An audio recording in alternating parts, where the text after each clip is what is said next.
Boa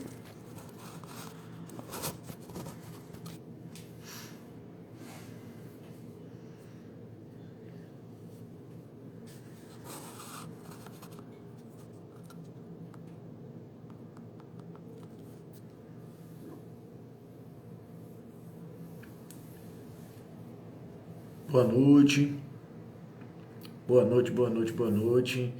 Gente, me dá uma devolutiva se tá tudo bem, se estão me ouvindo. Tá tudo tranquilo, som, tudo de boa. Tô esperando o menino Pedro Israel entrar pra eu poder adicionar ele aqui, tá? Deixa eu ver se já foi ele aqui, pronto. Ele já me pediu para adicioná-lo. Boa noite a todos. Voz rouca faz parte da nossa rotina. Boa Boa noite, noite, Micas. Pedro. Pedro, vê se tu consegue virar tua câmera. Botar de lado então. Pronto. Pronto, garoto. Homem, homem. Tudo bom? E esses olhos lindos, maravilhosos? Pronto. Tá bem baixinho para me Os olhos visualizar mais aqui. lindos que Pronto. essas terras alencarinas já pariram. Oi? Pronto, é porque estava muito baixo para mim, mas eu ajeitei aqui. Boa noite a todos, boa noite meu querido Pedro. Gente, mais uma vez, a gente está aqui na nossa missão, toda semana, trazer muito conteúdo para vocês. A gente vem trazendo aí uma cobertura sobre a guerra da Ucrânia, passo a passo, coisas extremamente relevantes de todo dia. Quando a gente não posta um vídeo, a gente faz um comentário. Menino Pedro Israel tem entrado com os breaking news, tio Gil. Então a gente está aí para trazer para vocês sempre informação muito pertinente para as provas que estão chegando, né, Pedro? Unifor, Unicristos, US, que cobram atualidades. A própria prova do Enem, que já ficou bem claro que o INEP vai fazer uma reconfiguração de suas questões, porque já usou as questões de seu banco de dados, né? Então a gente está aqui trazendo mais uma vez esse tema mais do que relevante, agora focando na questão dos refugiados e essa questão civil dessa lástima que é a guerra. Boa noite, Pedro.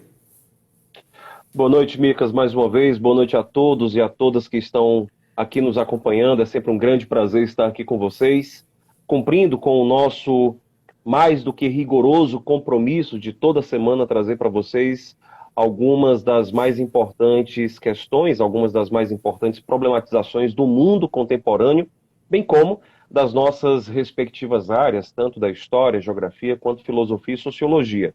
E como o Miquiles já antecipou, o tema de hoje ele está muito relacionado à questão dos refugiados e a tensão nuclear, que são temas recorrentemente abordados pelos mais importantes exames, as mais importantes seleções vestibulares, concursos do Brasil. Para além de tudo, o nosso objetivo não é só apenas apresentar a vocês as diretrizes desses temas para uma eventual prova, mas, sobretudo, para que vocês tenham uma ampliação, uma amplitude maior do entendimento a respeito dessa crise humanitária que nós atravessamos hoje. A UMA, ela não é apenas uma plataforma que visa prepará-los para os exames, mas, sobretudo, para que vocês percebam a importância das ciências humanas, sobretudo diante de um diagnóstico como esse que nós estamos enfrentando. Ao longo dos últimos dias, das últimas semanas, o que não faltou foram líderes de torcida em arquibancadas falando inúmeras frivolidades, banalidades a respeito de um conflito que só demonstra que a necessidade de nós reforçarmos a história, a geografia, a filosofia, a sociologia é cada vez mais latente. E é exatamente isso que nós propomos e que nós estamos aqui empenhados a fazer.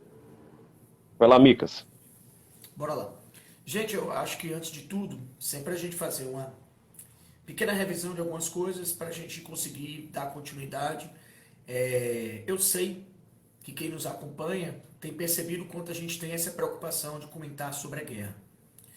E, ao mesmo tempo, incrível, né, Pedro, como a gente se depara numa situação como essa, tamanho desconhecimento das pessoas sobre coisas que nos pareciam tão óbvias, né?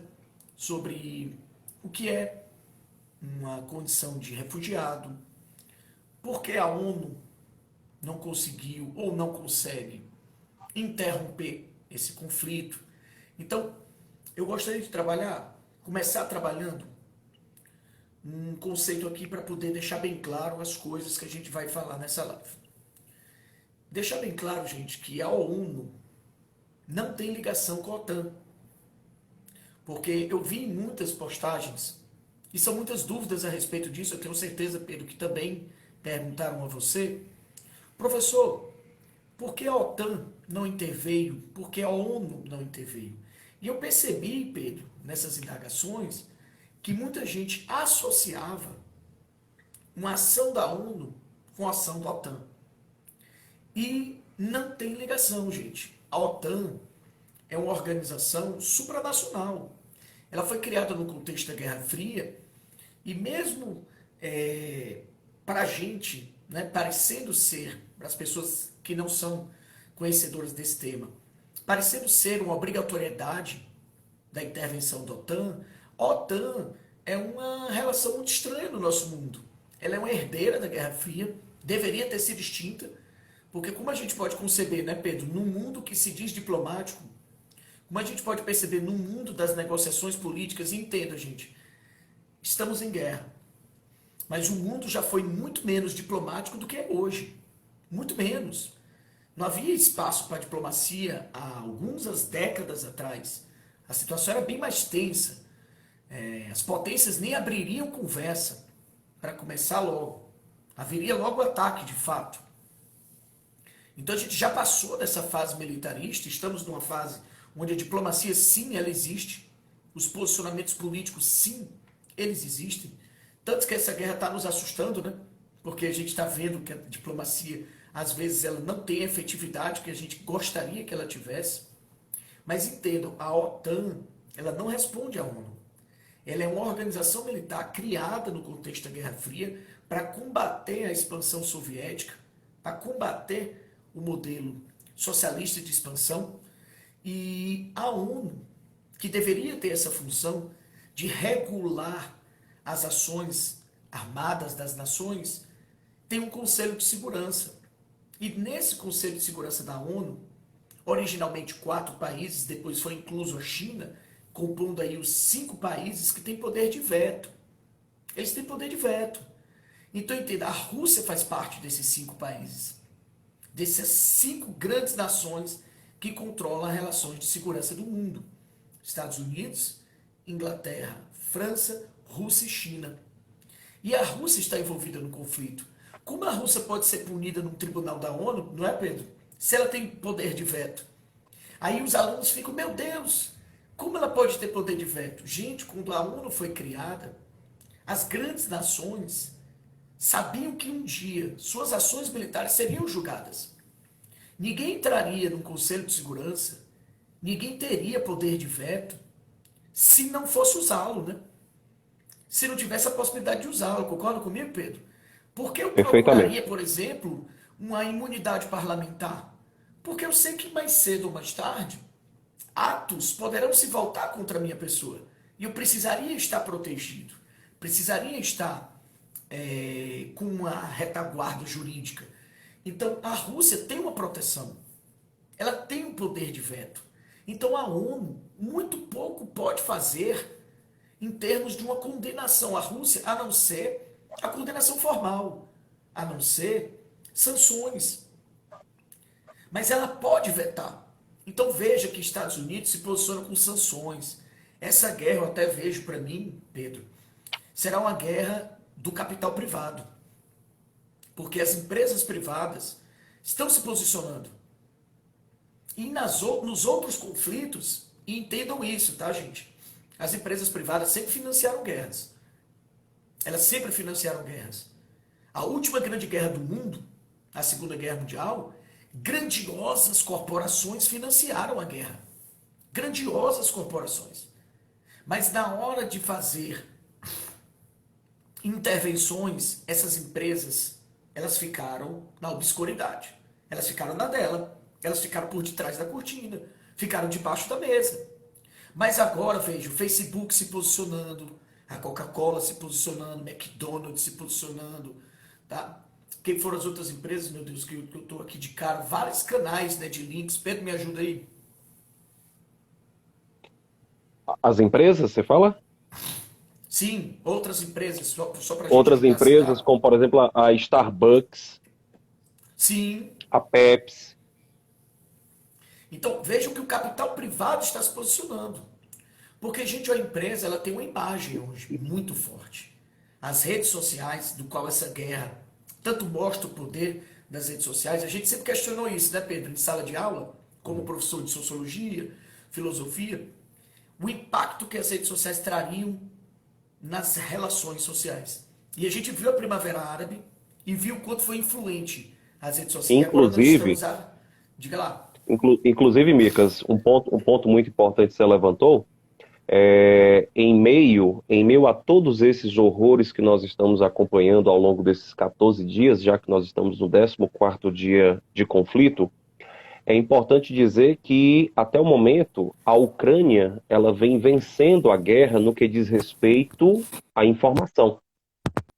Você virou a sua câmera. Virei, mas ficou melhor assim, porque eu fiquei noiado. Fica melhor Não, assim.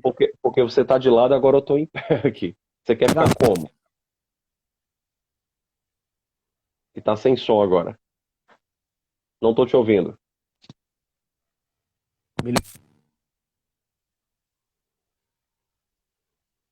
Sem som.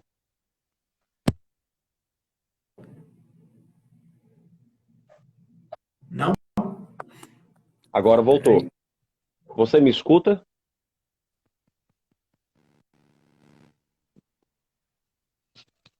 Não. Escuta agora. Agora sim. Pronto, é o microfone aqui do fone que está Pronto. com problema. Pronto, Agora eu estou te ouvindo. Bem, beleza.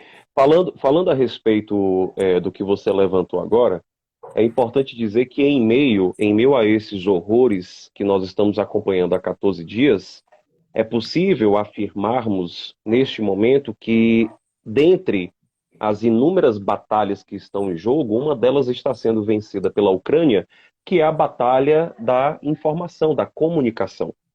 Se você pegar os dois líderes, você vai perceber que existe um abismo entre eles. O Volodymyr Zelensky, presidente ucraniano, ele é um jovem de 44 anos, um homem bastante jovem, inexperiente no campo da política, porém, ele tem uma tradição do teatro, do cinema, um ex-ator de comédia que sabe se comunicar muito bem com o público. E se você reparar, sempre que ele aparece, o Zelensky, ele faz questão de vestir roupas mais simples, camisetas mais simples, inclusive, que dialogam com o povo no sentido de que, assim, olha, eu sou igual a vocês. E ele faz, geralmente, as transmissões como se estivesse fazendo uma live, segurando o celular dele. Ele segura Sim. o celular e faz isso. Se você pegar as imagens do Putin dos últimos dias, as imagens do Putin são interessantíssimas, que mostram que ele é um homem que está aprisionado no século XX. Ele é um homem que está aprisionado no século XX, porque quando você olha as imagens do Putin, ele está sentado, evidentemente, de todo paletó e gravata, e além de paletó e gravata, tem uma imagem muito curiosa sempre que circula, que é ele está aqui diante do gabinete dele, da mesa, e ao lado, no lado esquerdo dele, você tem os telefones fixos. E são telefones fixos antigos, ou seja, não há, por parte do Putin, um interesse com a tecnologia. É muito curioso isso, porque você percebe que ele é um homem que está aprisionado ao século XX, enquanto que o Zelensky é um homem das redes sociais e que se comunica muito bem com o seu público. Você me escuta Sim, bem? escuto sim, estou escutando o que você está falando. E achei sensacional a sua colocação, porque essa guerra, antes de tudo, eu gostaria que todo mundo que estivesse acompanhando a live soubesse desse termo. É um termo novo, mas muito importante para você entender o nosso mundo. Essa guerra é uma guerra híbrida, tá? O que é essa guerra híbrida? Ela acontece no mundo da imagem, no mundo das redes sociais e no mundo físico. E o que o Pedro falou é importantíssimo. O quanto essa guerra híbrida influenciou a sociedade brasileira a se posicionar, influenciou a sociedade mundial a se posicionar. Quantas vezes você viu? a comunidade internacional usar a bandeira da Ucrânia. Eu vi, Pedro, pessoas com a blusa da Ucrânia no Brasil. Aqui em Uhum. Fortaleza, eu não vi só uma vez não, viu? Gente com a blusa da seleção ucraniana. Eu já vi no sinal, não tem aquelas redes que o pessoal bota um varal e vende as blusas? E aí, sempre Uhum. tem, né? Fortaleza, a gente é de Fortaleza, tá, gente? Então sempre tem Fortaleza, Ceará, e aí a gente sabe, né, que o Flamengo tem um alcance importantíssimo, Corinthians e tal, São Paulo, mas, cara, eu tenho visto a blusa é bandeira da Ucrânia. A blusa é bandeira da Ucrânia. Isso é um sinal do que o Pedro comentou. A Ucrânia tem ganho nessa guerra híbrida a imagem de total vítima da guerra. E isso é interessante porque isso mostra o quanto a sociedade ainda tem essa leitura da guerra de um herói e de um vilão. Quando toda guerra, todos que estão envolvidos acabam sendo vilões, porque a maior vítima são as pessoas que não tomam partido sobre isso, que são os civis, que é o tema central de hoje, a discussão desse corpo civil, o que é que está acontecendo, tá, com essas pessoas. E eu gostaria de pedir aqui ao Pedro Israel, que é um mestre mor, que trouxesse para a gente, Pedro, por favor, o conceito do que é refugiado, para que a gente possa começar essa live trazendo esse conceito importantíssimo que eu tenho certeza que diversos alunos vão ter que apresentá-los em redações, em termos dissertativos. Acabei de ver aí a presença do professor Hugo Peixoto, um abraço. Professor Marcos Leandro, tá? Um abraço. E a todos que estão entrando aí, beleza? Como tá de lado a câmera, eu tô vendo o pessoal de lado, tá? Então, de vez, às vezes, eu não consigo ver exatamente quem É. são. Mas boa noite a todos, muito obrigado pela presença. As lives sempre ficam salvas. A gente está aqui tentando mais uma vez trazer o máximo de informação possível para vocês. É nosso papel como professor. Pedro, por favor, qual é o conceito de refugiado? Micas, esse é um ponto fundamental. Esse é um ponto fundamental porque existe uma confusão constantemente cometida em associar ou mesmo confundir o que é um migrante, o que é um refugiado, o que é um deslocado, por exemplo, interno. Essas são terminologias que precisam ser bem observadas porque existem, evidentemente, distinções fundamentais entre elas. Quando nós falamos, por exemplo, de um migrante, é importante que você entenda que o migrante, ele não é exatamente uma pessoa que foi forçada a se deslocar, que foi forçada a deixar o seu país. O migrante, muitas vezes, é uma pessoa que decide, por vontade própria, ir morar em outra região, ir morar em outra cidade, ir morar em outro país. Quando eu falo sobre os refugiados, eu estou falando em especial de um grupo de pessoas que sofre algum tipo de perseguição. E essa perseguição, ela pode ser de natureza política, perseguição de natureza religiosa, perseguição que está relacionada inclusive às suas nacionalidades, à identidade e à nacionalidade desses povos.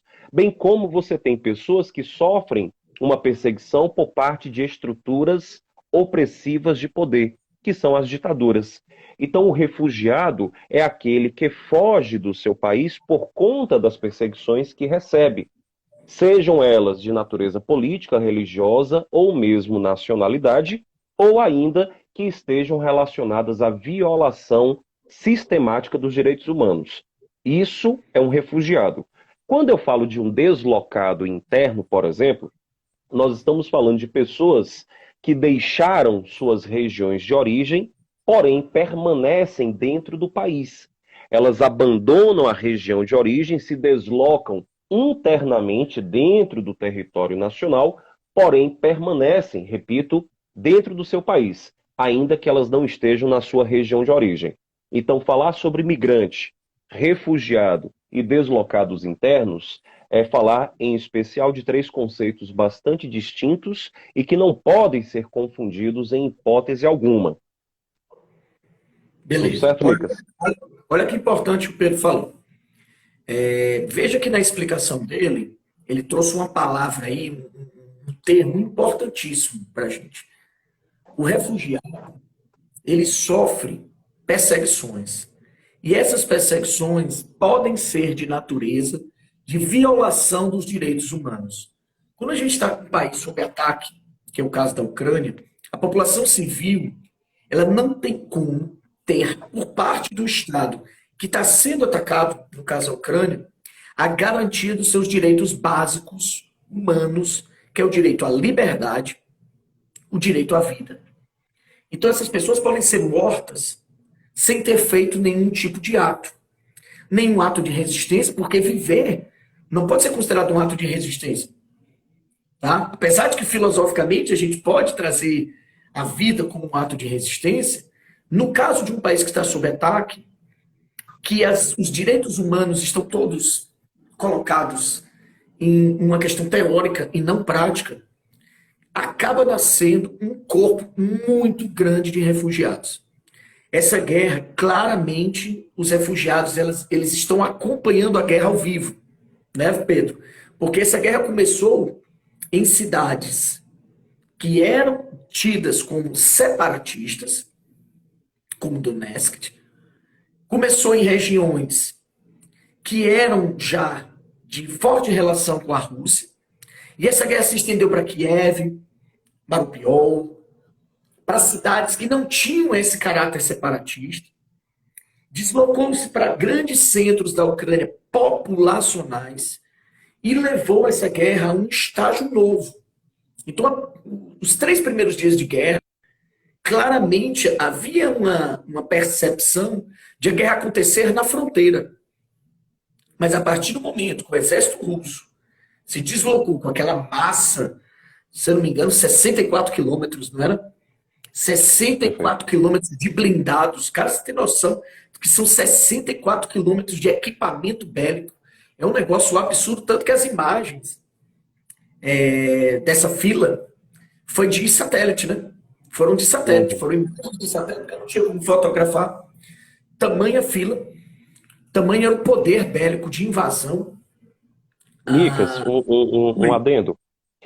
Sabia que eu tenho uma análise um pouco, não, bastante crítica em relação a isso. O Vladimir Putin, ele acreditava que ele conseguiria ocupar a capital Kiev rapidamente. Sim. Não à toa que já lá no segundo para o terceiro dia, ele chegou inclusive a estimular que os próprios militares ucranianos tomassem o poder, porque ele percebeu que havia uma resistência e que a guerra não seria tão simples como ele imaginava. Quando eu olho para aquela fileira de tanques, equipamentos militares de 64 quilômetros, eu vejo aquilo, na verdade, não como uma coluna militar, eu vejo como um congestionamento. Um congestionamento de alguém desesperado que está mandando uma quantidade enorme de tropas para tentar corrigir o erro inicial que havia sido cometido na estratégia. Porque para mim aquilo é uma coisa muito absurda, eu não consigo ver aquilo como fruto de uma inteligência militar. Porque aquela coluna, que para mim não é coluna, é um congestionamento militar, de tanques que inclusive muitos pararam no meio do caminho por falta de combustível. Então, assim, faltou. A Rússia, ela tem inclusive revelado, ela tem demonstrado inclusive uma fragilidade muito grande, o que é muito arriscado para ela, porque ela tem demonstrado uma fragilidade do ponto de vista da inteligência militar dela.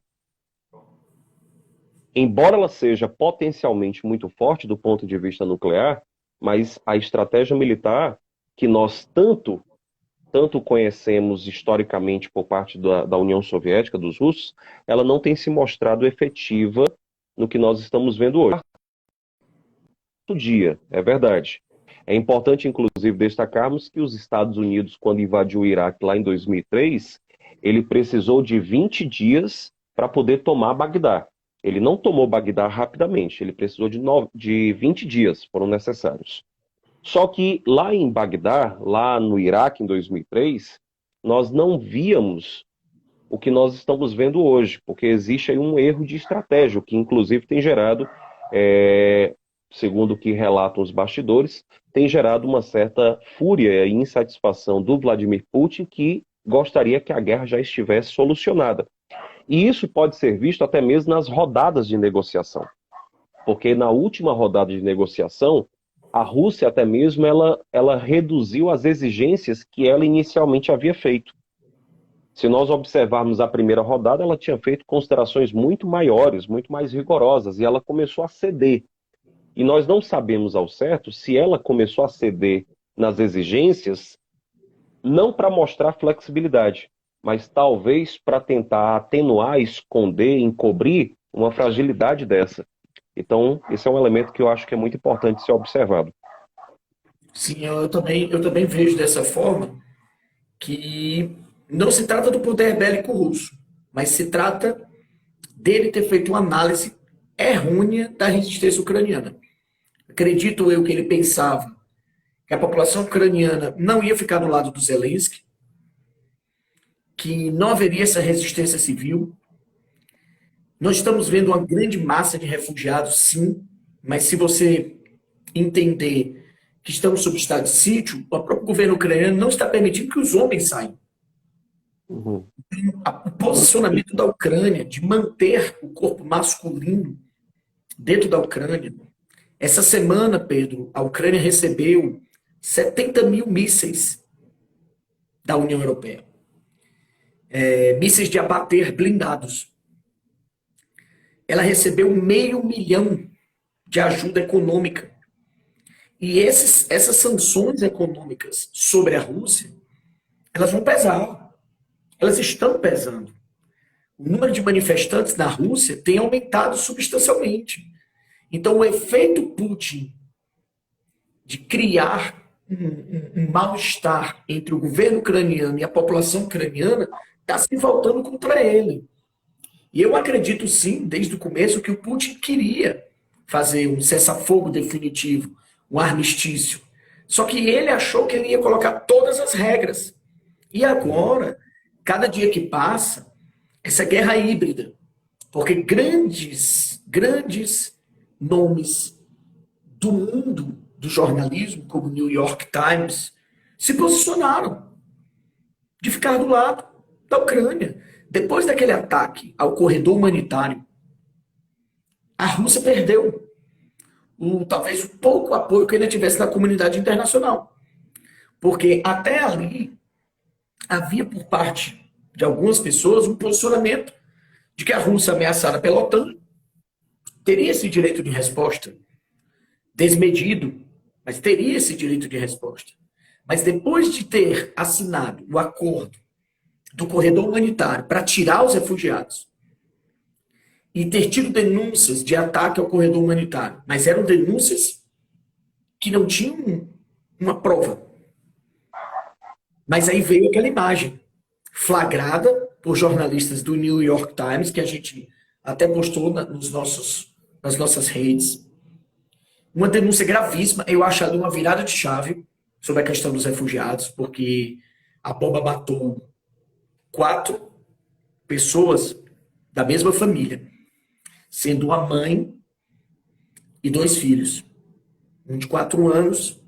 Toda vez que envolve criança, isso é muito impactante. Muito impactante. Foi transmitido.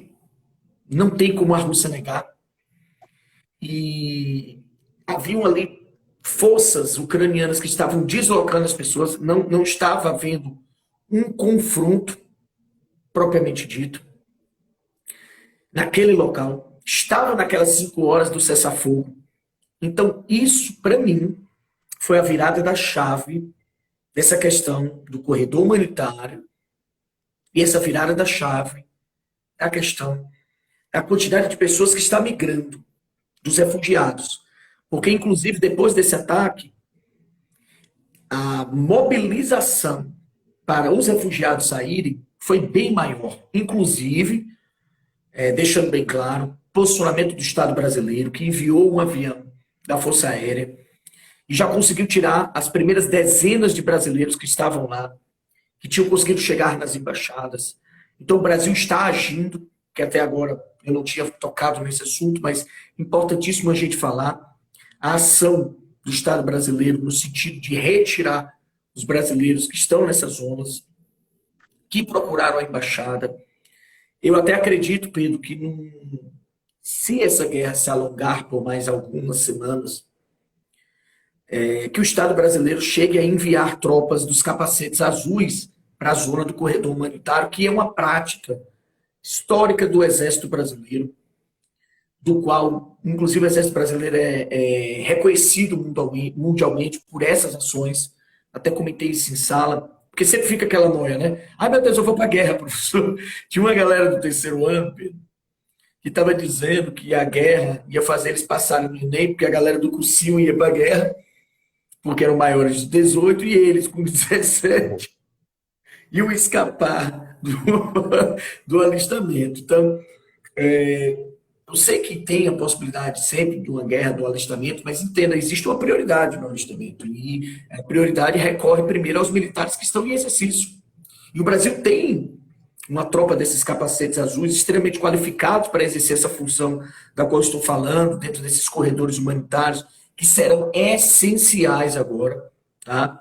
Então, para eu não ficar só eu falando, Pedro, como é que tu achou, como é que tu viu essa virada de chave que eu Vamos. estou comentando, desse bombardeio, tá, ao corredor? Uhum.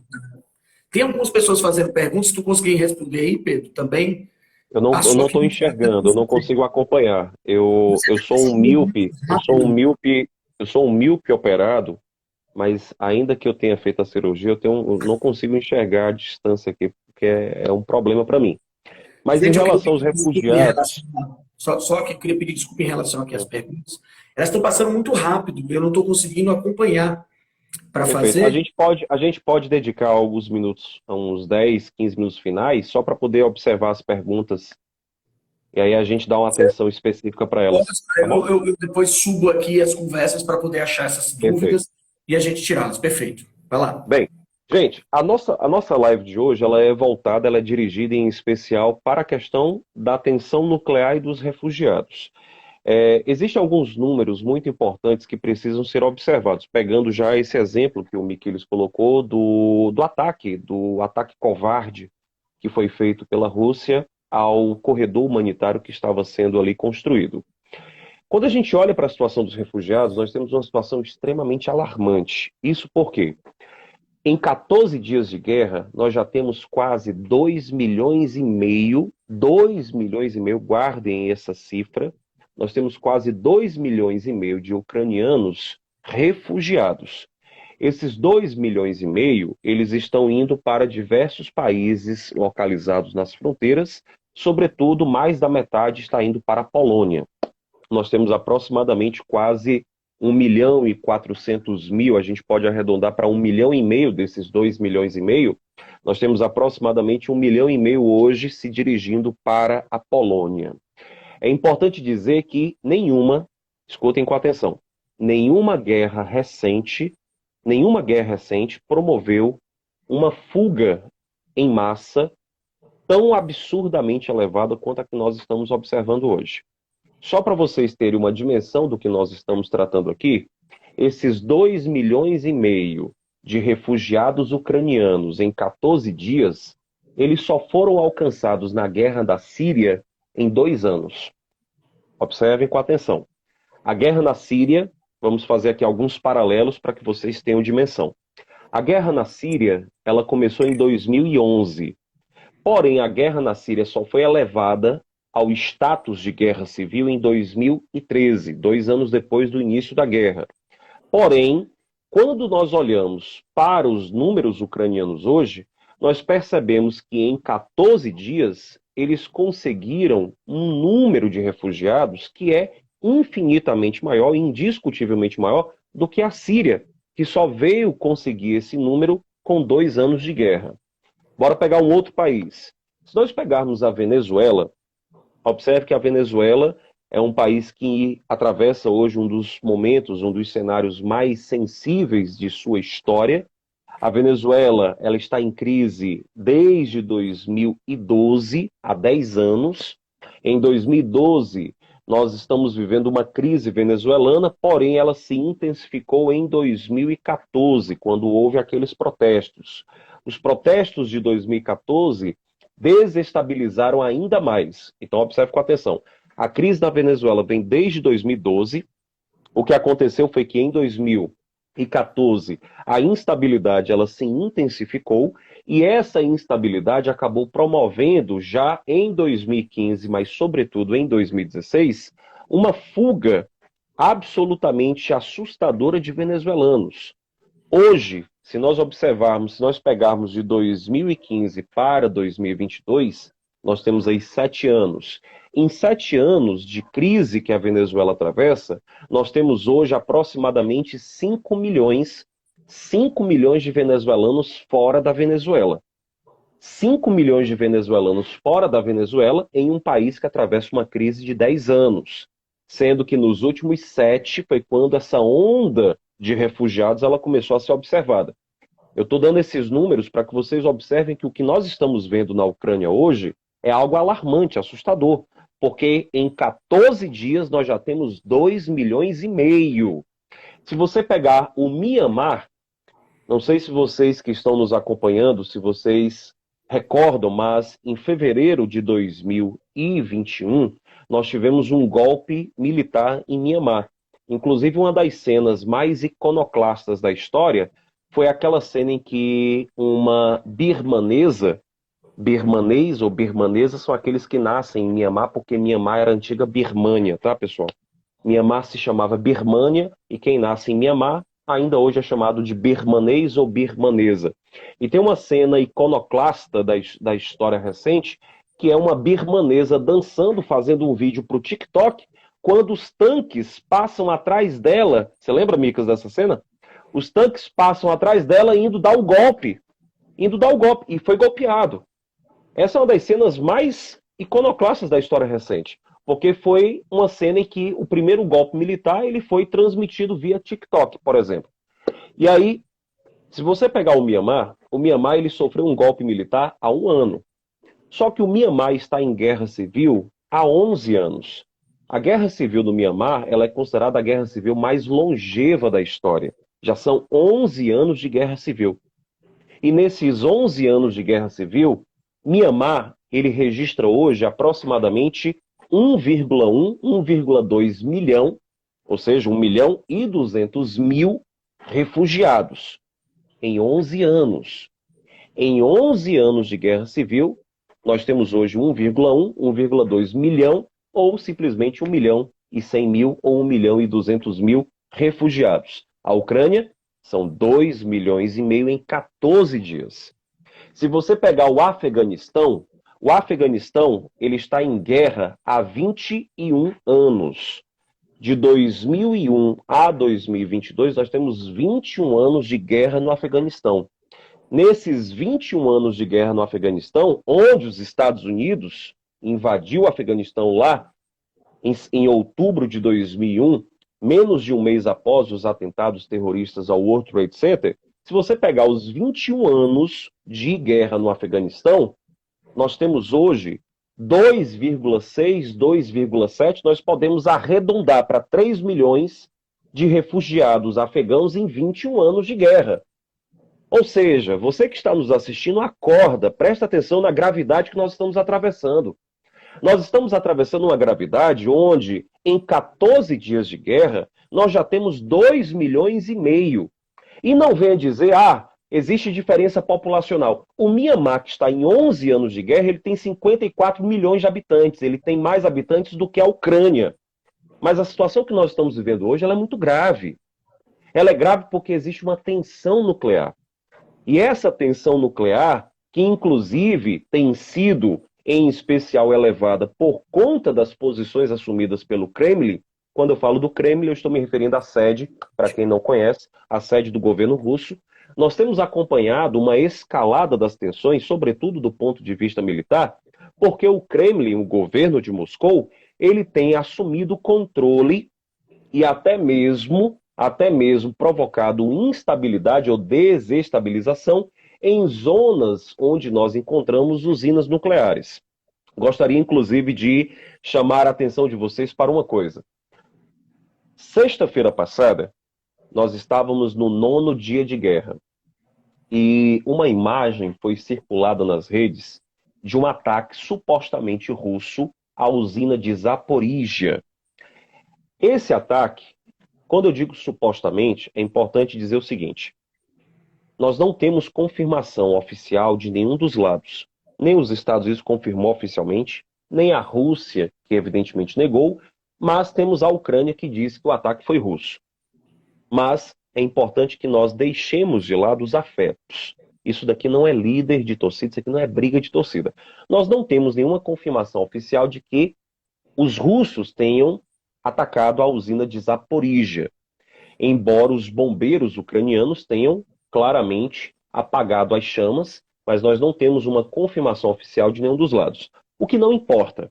Isso não importa por quê? Porque quem está errado nessa história toda é a Rússia. A Rússia está errada, que fique claro isso, a Rússia está errada em absolutamente tudo nesse processo. Porém, eu faço questão de reforçar que nós não temos confirmação oficial, porque aqui nós, na UMA, nós lidamos de forma bastante rigorosa com o que é, de fato, verdade. Então, nós não vamos aqui transmitir aquilo que não for verdadeiro, que não for afirmado, confirmado e comprovado de forma rigorosa. Então, nós não temos uma confirmação se foram os russos que atacaram a usina de Zaporizhia. Porém, entretanto, temos imagens de bombeiros ucranianos apagando as chamas. O que nós temos de confirmação é que os russos tomaram Zaporizhia. Eles tomaram Zaporizhia, que inclusive é a maior usina nuclear que nós temos na Europa. E já no primeiro dia de guerra, eles já haviam tomado Chernobyl. Observe que eles tomaram duas usinas. Chernobyl, que está localizado no noroeste ucraniano, muito próximo à fronteira com Belarus. É importante sempre lembrar que Chernobyl está localizada próximo ali à cidade, se você pegar a cidade de Pripyat, é uma cidade que tem uma proximidade bastante forte com a fronteira de Belarus, antiga Bielorrússia, como eles chamavam, mas hoje é Belarus, que é governada por um autocrata, um ditador, que é o Alexander Lukashenko. Então nós temos desde o primeiro dia da guerra a usina, o complexo de Chernobyl tomado pelos russos, e temos no 9º dia, que foi sexta-feira passada, a usina de Zaporizhia. Essas duas usinas nucleares foram, portanto, hoje assumidas, estão sob controle dos russos. Repito mais uma vez, os russos são efetivamente os culpados. É mais do que óbvio e evidente que eles são os culpados por tudo isso que nós estamos aqui apontando, porém, é importante ressaltar que nós não temos confirmação oficial, nem de um lado, nem do outro, de que eles tenham sido os responsáveis por esse ataque. Porém, o que é que eu quero que vocês observem? A tensão nuclear, e Micas, quando você quiser interromper, por favor, fica à vontade, tá? Quando eu falo sobre essa questão das usinas nucleares, é fundamental que vocês entendam que essa tensão nuclear, ela contribui definitivamente para que nós tenhamos uma fuga em massa de pessoas. E acredito eu que vocês devem estar tão espantados quanto eu e o Micas também estamos com os números que eu acabei de dar para vocês. Eu acabei de fornecer números para vocês que são absolutamente incontestáveis. Hoje, em 14 dias, a Ucrânia tem mais refugiados em 14 dias do que a Síria em 2 anos, do que Mianmar, que está há 11 anos em guerra civil, do que o Afeganistão, que já está há 21 anos em guerra. O Afeganistão tem quase 3 milhões, mas são 3 milhões em 21 anos. A Ucrânia tem 2,5 milhões em 14 dias. E tudo isso está associado à questão da tensão nuclear. E é por isso que nós precisamos ficar atentos a essa questão. Se você pegar a Venezuela, eu falava da Venezuela também, a Venezuela que está em instabilidade, eu não vou chamar a Venezuela de guerra civil, mas a instabilidade que a Venezuela atravessa já há pelo menos 10 anos, de 2012 para cá, essa instabilidade começou a provocar de 2015 para 2016 uma fuga que hoje chega a aproximadamente 5 milhões. Mas observe, são 5 milhões em 7 anos, de 2015 para 2022. A Ucrânia conseguiu metade disso em 14 dias. Esses números são muito graves. E tudo leva a crer que esse número, evidentemente, ele vai aumentar ao longo dos próximos dias. E não tenham dúvidas, o que nós estamos vivendo hoje é a maior crise de refugiados desde a Segunda Guerra Mundial. Desde a Segunda Guerra nós não assistíamos, nós não acompanhávamos uma fuga em massa com essas proporções. Micas, eu vou passar para você porque eu falo demais aqui, eu vou me empolgando. Mas daqui a pouco eu volto para a questão nuclear. Tenho muita coisa para falar da questão nuclear. Pronto, exatamente o que você estava falando. Há pouco tempo, a imprensa internacional estava comentando que a Ucrânia estava se tornando a maior corrente migratória europeia desde a Segunda Guerra Mundial. Mas desde a montagem dos corredores humanitários, que fique bem claro que o cessar-fogo não aconteceu na prática, a Rússia furou o cessar-fogo e furou de novo hoje. Inclusive, postei no meu Instagram e no Instagram da UMA, faz poucos minutos atrás, mais uma vez, denúncias de imagens de cidades sendo bombardeadas durante o cessar-fogo. Durante o cessar-fogo de hoje. Não são mais imagens do cessar-fogo que foi furado, que foi flagrante aquela imagem que a gente também deixou postada, mas novas imagens, de novo, de ataques no corredor humanitário. E a Rússia está provocando uma migração tão rápida, tão rápida. Primeiro que é interessante o Pedro falar, e isso também mostra a influência do poder econômico, né, Pedro, que a gente não pode negar. Que a população afegã, a população venezuelana, de Mianmar e da Síria, tem um poder financeiro menor do que a população ucraniana no sistema, por exemplo, de transportes. A gente viu muitas, eu pelo menos vi muitas imagens, acredito que quem está acompanhando também tenha visto. Várias imagens de pessoas sendo retiradas das cidades ucranianas de metrô. O metrô é um sistema de transporte que leva uma massa populacional por longos caminhos, curto espaço de tempo. A gente não vai ter isso na Síria, a gente não vai ter isso no Afeganistão, no Mianmar, na Venezuela, onde muitas dessas pessoas têm que migrar a pé. Na Síria, muita gente migrou se jogando em embarcações, tentando atravessar o oceano. Uma coisa completamente louca, que virou uma imagem icônica do mar Mediterrâneo dos últimos anos. Essas migrações, grande parte delas começaram pela guerra da Síria, mas de vários países ali do norte da África em conflito. Principalmente por conta da guerra da Síria. De grupos terroristas, extremistas, em combate com esses grupos civis, e as pessoas se lançando em barcos. Quem não lembra da cena daquela criança, né, que foi encontrada no litoral da Turquia, que chocou a Europa, que colocou a Europa em xeque sobre um posicionamento sobre essa crise dos refugiados. Mas eu queria também lembrar, Pedro, o quanto a Europa choca o mundo de forma diferente em relação aos outros países. O Airbnb nunca se posicionou sobre a crise dos refugiados. Nunca. E ontem, antes de ontem, não foi ontem, hoje estamos na quarta, segunda-feira, antes de ontem, o Airbnb se posicionou, você viu isso? Dizendo que na fronteira milhares de hospedagens gratuitas e os apartamentos que forem cadastrados no Airbnb, o Airbnb irá pagar o locatário e os refugiados poderão ficar nessas casas, poderão ficar nesses apartamentos, pago pelo próprio aplicativo. Gente, eu comentei isso aqui na live agora no começo, para quem chegou agora. Essa é uma guerra onde o capital privado está se posicionando. É a primeira guerra que nós temos as empresas privadas se posicionando. Isso é o efeito das redes sociais. Isso é o efeito de que numa situação dessa, as pessoas que não se posicionam serão canceladas. E as empresas também. Não duvide de mais tarde, mais cedo ou mais tarde, o Uber se posicionar enviando motoristas para a fronteira para ajudar a levar as pessoas. Essa atitude do Airbnb foi jamais vista na história de qualquer estabelecimento privado locatário de imóveis. Nunca existiu. Nunca. Não se engane que empresas privadas irão daqui a pouco entrar dentro do espaço ucraniano para tirar esses refugiados. Obviamente, muitos países europeus vão tentar fazer com que eles fiquem na Polônia, porque eles não querem que eles migrem para outros espaços, não querem que eles saiam, porque é uma multidão. 2,5 milhões em 14 dias, gente, é uma loucura. E entenda, essa ameaça nuclear é fundamental para que essa corrente migratória cresça. Porque a gente aqui tem medo da ameaça nuclear, mas quem está lá não tem medo, não. Muitos têm certeza de que haverá uma ameaça nuclear. Os espaços das usinas estão tomados. O Putin, acho que foi domingo que ele anunciou que ele ia ativar o seu arsenal nuclear. Então, gente, as ameaças do Putin, hoje, não são mais consideradas ameaças vãs, mesmo com a sua estratégia não saindo como planejado. Então, existe sim uma tensão nuclear que aumenta essa corrente migratória.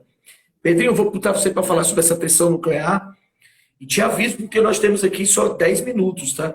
Só Então, 10 minutos? Só um minutinho. Pronto. Só 10 então, minutos nós temos, é isso? Já estamos há 50 minutos falando?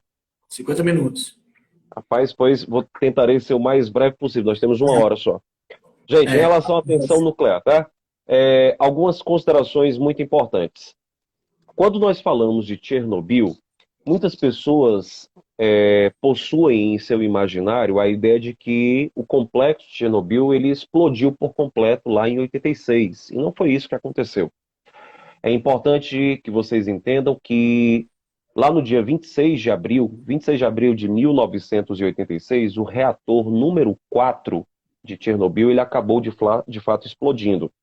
E essa explosão ela acabou gerando uma contaminação radioativa que atingiu muitos países, dentre os quais destacamos Belarus, Polônia, que foram os dois mais atingidos, mas atingiu grande parte da Europa. Na verdade, quase toda a Europa foi atingida por essa radiação liberada. Porém, entretanto, lá em Chernobyl nós encontramos 4 reatores. O reator número 4 foi o que explodiu, mas nós tivemos ainda 3 reatores que foram mantidos em operação. Em 1991, o reator número 2 ele acabou sofrendo um incêndio, e no incêndio eles conseguiram controlar, ele não houve uma explosão, mas houve um princípio de incêndio, eles conseguiram controlar o reator número 2, mas em virtude da fragilidade, sobretudo do medo, do temor do que havia acontecido 5 anos antes, em 1991 eles decidiram cancelar o reator número 2. Eles simplesmente desativaram. 5 anos depois, em 1996, foi a vez do reator número 3. O reator número 3 acabou sendo desativado e em 2000 eles desativaram o reator número 1. Então, 1986 houve a explosão do reator 4. Em 91, 96 e 2000 eles desativaram os outros 3 reatores que estavam em operação. Quando nós afirmamos que esses 3 reatores foram desativados, observe com atenção. Isso significa dizer que eles podem ser reativados a qualquer momento. Esses reatores, eles estão desativados, mas eles podem ser reativados. Sobretudo por quê? Porque ainda há bastante combustível nuclear presente em Chernobyl. Esse combustível, inclusive, que precisa ser recorrentemente, periodicamente, constantemente refrigerado para que não haja riscos de uma explosão. E aí uma informação muito importante. Hoje, dia 9 de março, foi anunciado que a rede elétrica que abastecia Chernobyl foi cortada pelos russos. Os russos teriam cortado o fornecimento de eletricidade para Chernobyl. E isso acabou, evidentemente, elevando ainda mais a preocupação de que se a rede elétrica foi cortada, o que é que isso quer dizer? Isso quer dizer que os geradores que são responsáveis por refrigerar os núcleos do reator 1, 2 e 3, o 4 explodiu em 86, ele não existe mais. Mas os núcleos do reator 1, 2 e 3, eles precisam ser refrigerados, pois, do contrário, o aquecimento da água pode acabar provocando uma explosão, um derretimento do núcleo do reator.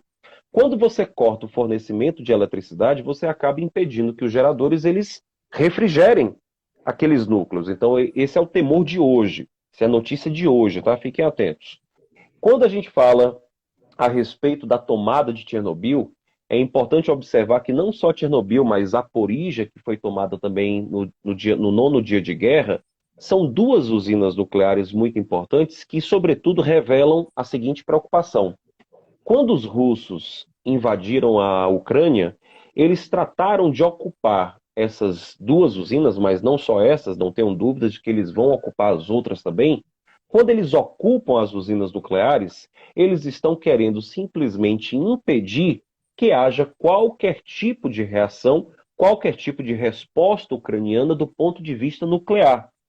Aí você se pergunta, mas há uma possibilidade? A possibilidade ela sempre existe, evidentemente. não nos esqueçamos que lá no início dos anos 90, precisamente em agosto de 91, quando houve a desintegração da União Soviética e o surgimento das 15 novas repúblicas, uma dessas 15 novas repúblicas que surgiram lá em 91 foi a Ucrânia. E naquela ocasião, dentre os espólios da União Soviética, nós vamos perceber que a Rússia ficou com a maior parte da herança, porém a Ucrânia ela ficou com o terceiro maior arsenal nuclear da história. Escuta com atenção isso. O terceiro maior arsenal nuclear da história era ucraniano. Só para você ter uma ideia, uma dimensão, tá? Nem a China hoje, nem a China possui de perto o que a Ucrânia, lá nos anos 90, tinha de arsenal nuclear. Para você ter uma ideia dos números reais, a Ucrânia ela tinha 1.900, pelo menos 1.900 ogivas nucleares. 1.900. Quase 2.000 ogivas. Então, essas quase 2.000, se você pegar hoje, a Rússia tem mais de 6.000. Os Estados Unidos têm mais de 5.000 ogivas. Então, quando os russos decidem invadir a Ucrânia, eles tratam de ocupar as usinas nucleares para que não haja qualquer possibilidade de reação nuclear. Aí você diz, mas existe a possibilidade deles fazerem uso da estrutura nuclear para produzir armamentos nucleares? É óbvio que existe. É óbvio e evidente que isso existe. Mas claro que eles não teriam condições em um curto espaço de tempo de produzir esses artefatos. Mas a possibilidade ela existe. É importante, inclusive, também lembrar que houve um temor em relação a Chernobyl, sobretudo porque quando os equipamentos russos, os tanques, eles começaram a circular sobre a região de Chernobyl, esses tanques pesados eles acabaram desestabilizando o solo da região. E o solo de Chernobyl ele ainda guarda muita radioatividade. Só para você ter uma ideia, antes da guerra, antes da invasão, se você visitasse Chernobyl, existe a possibilidade de visitar, tá, gente? Chernobyl ela foi a turistas. E quando você visitava Chernobyl, se você ficasse exposto durante 1 hora à região, você tinha a possibilidade de Nós sofrer... temos 3 minutos, Oi? acelera aí. 3 Três 3 minutos. minutos. Exposto a Chernobyl, você seria exposto a 3 unidades, é a medida que eles utilizam, que é o chamado microserviete. O microserviete são as unidades radioativas que eles usam. E se você ficasse 1 hora na região de Chernobyl, você receberia uma média de 3 unidades radioativas. Com a ocupação russa em Chernobyl, os tanques, que são veículos blindados pesados, eles desestabilizaram o solo de tal modo que essa desestabilização fez com que nós tivéssemos um aumento de mais de 20%, de mais de 20%, de mais de 20 vezes, perdão, não 20%, em mais de 20 vezes os riscos de contaminação. Hoje, uma pessoa que ficar exposta durante 1 hora a Chernobyl, ela vai ter 20 vezes mais chance, aí vamos pegar 20 vezes. Se eu ficasse 1 hora, ficaria exposto a uma contaminação de 3 unidades radioativas, hoje, ficando 1 hora, 3 vezes 20, eu vou ter pelo menos 60 unidades radioativas de contaminação. Então, os riscos de contaminação são muito elevados. E isso, evidentemente, se faz presente também em todas as demais usinas que possam, porventura, ser atacadas pelos russos. Mas, enfim, uma última observação antes de nós encerrarmos. A Ucrânia, ela se desfez de todo o seu programa bélico, nuclear, lá em 94, com os chamados Memorandos de Budapeste. Os Memorandos de Budapeste, em 94, são os documentos oficiais em que a Ucrânia ela simplesmente ela entregou o seu arsenal, ela se desfez do seu arsenal, contanto que ela não sofresse nenhum tipo de invasão por parte da Rússia, do Reino Unido e dos Estados Unidos. O que nós temos hoje é exatamente um cenário em que a instabilidade nuclear mais uma vez volta à tona, porque ainda que ela tenha aberto mão desse arsenal, ainda existem estruturas que são potencialmente nocivas, não só para ela, mas para toda a Europa. Vai, Micas. Gente, o nosso tempo foi esgotado. Queria agradecer a todos que participaram. A gente depois, como a live vai ficar gravada, eu vou observar depois os comentários para deixar na live gravada os comentários sobre. Espero que a gente tenha mais uma vez contribuído sobre essa tensão nuclear que está acontecendo e essa maior crise de refugiados desde a Segunda Guerra Mundial. Então acompanhe a gente, acompanhe a nossa página, a nossa plataforma, que a gente sempre está trazendo informações pertinentes. Uma boa noite a todos. Muito obrigado, Pedro. Sempre uma honra. Oba. Tá? Valeu, meus queridos. Forte abraço. Obrigado, Micas. Obrigado, gente. Boa noite a todos e a todas. Valeu.